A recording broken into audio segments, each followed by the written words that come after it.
हाय, आपके साथ मैं हूँ Surabhi Sharma. India TV YouTube channel subscribe करिए, बेल आइकन दबाएं। हालांकि एक बात साफ है, उत्तर प्रदेश की राजनीति ऐसी है कि चाहे बीजेपी हो, चाहे बीएसपी हो, चाहे समाजवादी पार्टी हो या कांग्रेस हो, सारी की सारी पॉलिटिकल पार्टियां जाति के आधार पर वोट मांगती हैं, जाति के आधार पर टिकट देती हैं। इसमें किसी को कोई शक नहीं होना चाहिए। और तमाम राजनीतिक दल जातियों के आंकड़े अपने अपने हिसाब से देते हैं। कोई कहता है यूपी में ब्राह्मण 12% है, कोई दावा करता है 16% है, तो कोई कहता है 9%। कोई यादवों की आबादी 13% बताता है तो कोई 7%। दलितों की आबादी किसी की किताब में 19% लिखी है तो कोई उसे 22% बताता है। लेकिन मैं आपको बता दूं कि किसी के पास जातियों की आबादी के ऑथेंटिक फिगर्स नहीं है। किसी को नहीं पता कि देश में किस जाति के कितने लोग हैं, क्योंकि जाति आधारित सर्वे हुआ ही नहीं है। जातियों की जनगणना आखिरी बार अंग्रेजों के जमाने में 1931 में हुई थी। उसके आधार पर आज भी अनुमान लगाए जाते हैं।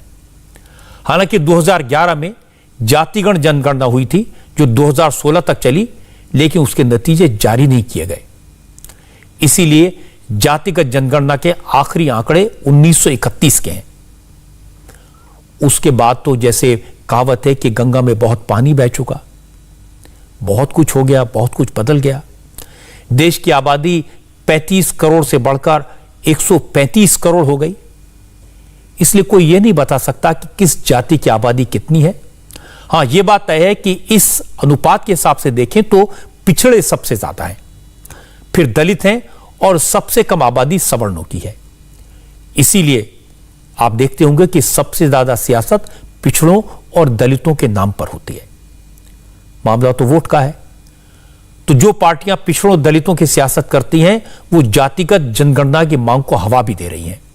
और यह मांग उत्तर प्रदेश में अखिलेश यादव उठा रहे हैं और बिहार में तेजस्वी यादव। आज तेजस्वी यादव आरजेडी, कांग्रेस और लेफ्ट पार्टीज के नेताओं को साथ लेकर बिहार के मुख्यमंत्री नीतीश कुमार से मिलने पहुंचे और जातिगत जनगणना का मुद्दा उठाया। तेजस्वी ने कहा कि बिहार विधानसभा 2 बार जाति आधारित जनगणना कराने का प्रस्ताव पास कर चुकी है, लेकिन इस बार कोई एक्शन नहीं हुआ।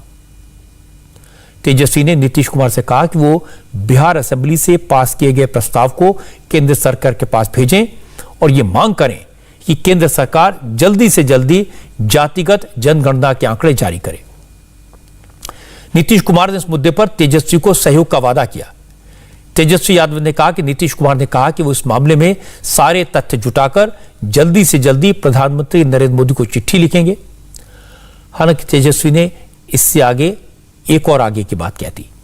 उन्होंने कहा अगर केंद्र सरकार जातिगत जनगणना के आंकड़े जारी नहीं करती तो बिहार सरकार को अपने खर्चे से जाति आधारित जनगणना करानी चाहिए। जातीय जनगणना में पिछड़े अति पिछड़ों की भी गिनती हो। 2 बार बिहार विधानसभा ने सर्वसम्मति से सब दल के, बीजेपी भी इसको पास किया था। 2019-2020 पास हुआ और केंद्र सरकार को हम लोगों ने प्रस्ताव भेजा। लेकिन कुछ दिन पहले अभी पार्लियामेंट में साफ तौर पे केंद्र सरकार ने लिखित रूप से मना कर दिया। मुख्यमंत्री जी लगातार जो है कहते रहते हैं कि हम इसके पक्ष में हैं, लेकिन कराएगा कौन? बिहार विधानसभा के मान सम्मान के लिए हम सब लोग जो है मुख्यमंत्री से मिलके ये प्रस्ताव रखें कि भाई आप प्रधानमंत्री जी से समय लीजिए। सारे दल जो भी बिहार विधानसभा में हैं, वो सारे दल के नेता डेलीगेशन एक हम लोग कमेटी बना करके प्रधानमंत्री से मिले। जैसे कर्नाटका राज्य ने अपने खर्च पर गिनती जनगणना कराई है, तो आप बिहार सरकार भी घोषणा करें कराने की। नीतीश कुमार जी का ये कहना है कि एक बार मंगा के हम लोग देख लेते हैं सारी चीज़ें। उन्होंने हम लोगों के बयान के बाद जो है कर्नाटका सरकार का जब उदाहरण हमने दिया, तब जो है कागज वगैरह मंगा करके वो देख रहे हैं। हाय, आई एम सुरभि शर्मा। खबरों से अपडेट रहने के लिए India TV YouTube channel subscribe करिए, साथ में बेल आइकन जरूर दबाएं। जुड़े रहें इंडिया टीवी के साथ।